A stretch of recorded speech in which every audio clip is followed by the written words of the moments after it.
बढ़िया सफल टमाटर की खेती करने के कुछ 5 आपको टिप्स मैं किसान भाइयों बताऊंगा, जिनको अगर आप अच्छी तरीके से फॉलो करते हो और उस प्रकार से काम करते हो एक प्लानिंग से, तब हमारी बढ़िया तरीके से टमाटर की खेती हो पाती है। मैं भी कोई बड़ा किसान नहीं हूँ किसान भाइयों कि बड़ी मेरे पास कोई एग्रीकल्चर का काम है या कोई मैंने डिग्री की हुई है। मैं भी नॉर्मल आपकी तरह छोटा सा किसान हूँ। मैं कोई आप तो जबकि सभी मेरे से जितने भी मेरे को कमेंट्स है, जितने भी मेरे फॉलोवर हैं, सभी आप मेरे से ज़्यादा टमाटर की खेती लगाते हो। मैं तो थोड़े से एरिया में लगाता हूँ, ठीक है।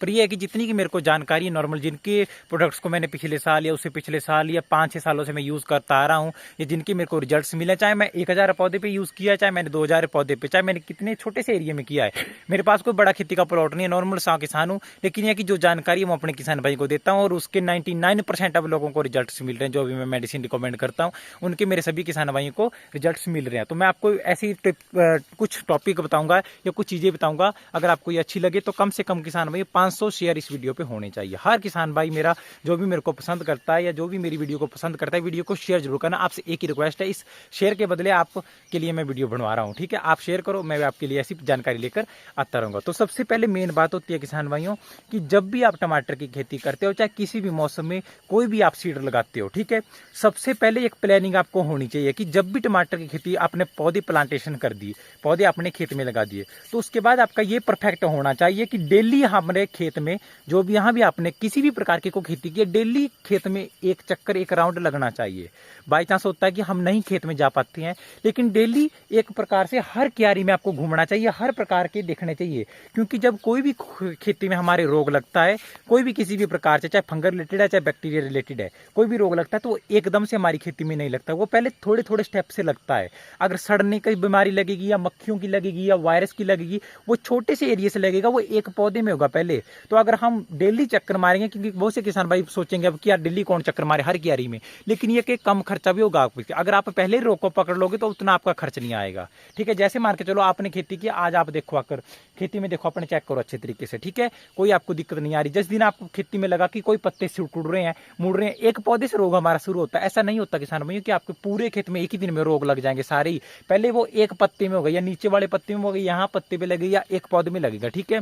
तो अगर आप अच्छे तरीके से खेती करना चाहते हो प्लानिंग से, या जो बड़े किसान करते हैं ना अच्छे तरीके से, वो इसी प्रकार से करते हैं, डेली खेत में चक्कर हमारा लगना चाहिए, ठीक है।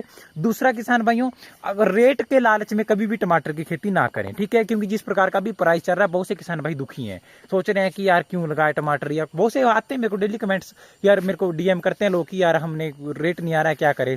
अगर आपको लालच भी नहीं बोल सकता किसान भाई, चलो है तो मेहनत है, सबकी मेहनत होती है अपनी कि चलो प्राइस मिलेगा, अच्छा इसलिए करते हैं, प्रॉफिट के लिए सभी काम करते हैं, चाहे कोई भी काम है। तो इस प्रकार से आपको रेट के ऊपर डिपेंड रहना है और कभी भी इस चीज से आपको उदास नहीं होना है कि रेट नहीं है। देखो किसान भाई, रेट ना आपके हाथ में है ना मेरे हाथ में है, ठीक है। रेट किसी भी मौसम में आ जाता है, जरूर नहीं होता। ये तो हम मेरा या आपका, हर सभी किसानों का एक आइडिया होता है कि नहीं इस टाइम रेट आ जाएगा, या इस महीने में हमारा हमें प्राइस अच्छा मिल पाएगा, या बारिशें होगी किसी ज्यादा इलाकों में जहाँ से ज्यादा टमाटर आता है, बेंगलोर टाइप हो गया, या हमारा सुंदरनगर हिमाचल में भी, या बाहर का आता है पंजाब साइड से कोई भी, तो हमारा ये होता है कि अगर बारिशें हो जाए वहां पे तो हमारा रेट आएगा। लेकिन वो भी तो किसान है, वो सोच रहे हैं बारिशें ना हो।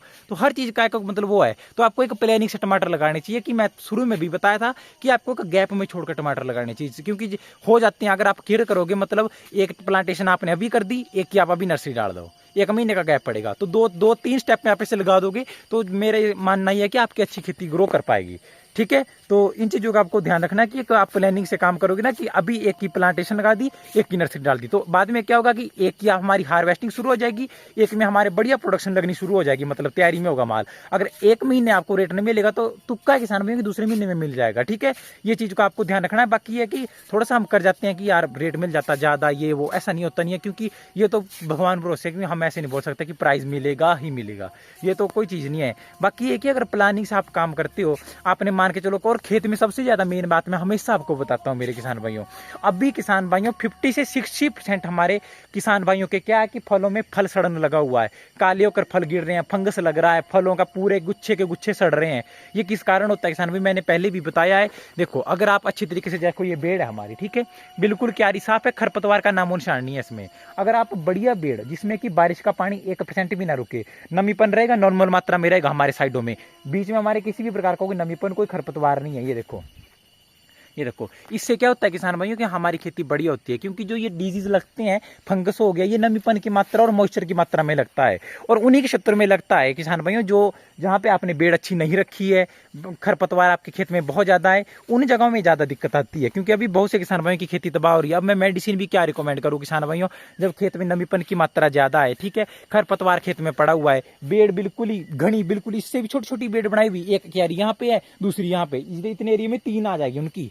मैंने ज़्यादातर किसान भाई दी, जितनी मेरे में 2 है ना, एक इधर एक इधर, इतने में के बीच में एक और है, तो बीच में हवा भी क्रॉस नहीं हो पाएगी, नमीपन की मॉइस्चर की मात्रा ज़्यादा होगी, नमीपन की बैक्टीरिया होते हैं, वो बैड बैक्टीरिया होते हैं, वो ज़्यादा पनपते हैं, गंदा पानी होता है, तो उससे हमारी खेती खराब होगी। इसलिए मैं शुरू से बताता हूँ कि चौड़ी बेड़ के हमारे बहुत ज़्यादा, जो चौड़ी क्यारी है इसकी बहुत ज़्यादा फायदे होते हैं इन चीज़ों का। अभी इसमें हवा क्रॉसिंग की है, मेरे देखो किसान भैया अभी पकड़ने तो नहीं लगे फल, लेकिन एक भी फल अभी तक कोई भी हमारे फंगस या उस प्रकार से सड़ना काला होकर स्टार्ट नहीं हुआ है, क्योंकि ये बेड़ अच्छी बनाई है मैंने, तो हवा क्रॉसिंग की भी बढ़िया जगह है, इसमें कोई भी हमारी खेती में दिक्कत आएगी नहीं, ठीक है। तो यही छोटी छोटी प्लानिंग की चीज़ें होती है। वो बहुत से किसान भाई आ जाते हैं कमेंट्स में ज्ञान पेड़ने, ऐसा नहीं जी वैसा, भाई यार जो लोगों को मेरी वीडियो अच्छी लग रही है, जो किसान भाई ज़्यादा नहीं है, किसान भाई 1 या 2 बंदा होता है, ज़्यादा नहीं, और बाकी किसान भाई सभी मेरे को सपोर्ट कर रहे हैं, बहुत अच्छी उनको जानकारी लगती है। यही है, मैं नहीं बोलता कि मैं बहुत बड़ा किसान हूँ, मैं छोटा सा हूँ आपसे भी, ठीक है, मैं नहीं करता आपके बराबर खेती भी नहीं, मेरे को तो छोटा सा है, मैं वो करता हूँ, आप लोगों को वीडियो अच्छी लगती है, मैं आपके लिए वीडियो बना देता हूँ और आपको रिजल्ट्स मिल रहे हैं, बाकी बात खत्म। बाकी जो ज्ञान पेड़ने आते हैं वाला वो तो वही है, बेले होते हैं, उनको क्या करना, फिर रोटी पचाने के लिए भी कुछ तो करना पड़ेगा, ठीक है, कहीं ना कहीं मुंह मारो, कहीं किसी न किसी से अपनी बेइज्जती करवा लो या किसी न किसी से कुछ सुन लो, उनका यही काम होता है, इग्नोर इट, ठीक है। तो बाकी इन चीज़ों का आपको किसान भाई ध्यान रखना है, और स्प्रे का शेड्यूल करना है, खाद पानी का आपको शेड्यूल से काम करना है। अगर आप प्लानिंग से करोगे ना किसान भाई हर काम, तो आपकी खेती में रोग भी नहीं लगेंगे। अभी 90% हमारे शिमला मिर्च में हो गया, टमाटर में हो गया, खीरे में हो गया, ये सड़न रोग बहुत क्षेत्रों में, हर फसल में हमारा लग चुका है नमीपन की वजह से। क्योंकि और चलो स्प्रे से भी कुछ कंट्रोल हो जाएगा, ठीक है, लेकिन बारिशें टाइम ही नहीं दे रही स्प्रे करने का भी, डेली बारिशें हो रही, तो किसान भाई भी मेरे कहाँ पर जाए, नुकसान होता ही है। लेकिन यही है किसान भाई, अगर करनी हो खेती, चाहे छोटे स्टेप में करो, आप बड़े स्टेप में करो, बड़े एरिया में करो, एक प्लानिंग से करो। प्लानिंग जरूरी है, चाहे रोग की, हमारे जल निकासी की है, खरपतवार की है। खरपतवार से क्या होता है कि नमीपन की मात्रा ज्यादा रहेगी। अब जिन क्षेत्रों में खरपतवार है, मान लो बेड़ में, उनके पता क्या होगा, पानी रुका रहेगा, जड़ें होगी, वो खरपतवार की वो नमीपन की मात्रा को बनाए रखेगी ना, उसमें धूप लगेगी ना, हवा क्रॉस हो पाएगी। अगर मान के चलो 2 दिन हमारा मौसम सीधा भी हो जाता है, सेट आ जाता है, धूप आती है प्रॉपर, अभी तो 5-6 दिन हो गए मैंने सूरज देखा भी नहीं है कि हमारे इधर निकला, अब ऐसा मौसम है। अब मैं ऐसे में क्या रिकमेंड करूं कि ग्रोथ बढ़ाने के लिए या इस प्रकार करने के लिए, अब मौसम ही ऐसा, फिर वो काम नहीं करेगी चीजें। अब ऐसे में आपका फालतू खर्च करवाऊं, इतना तो मूर्ख तो मैं भी नहीं हूं, ठीक है। तो यही है किसान भाई, अगर प्लानिंग से काम करोगे तो आपको अच्छे तरीके से बढ़िया खेती हो पाएगी, ठीक है।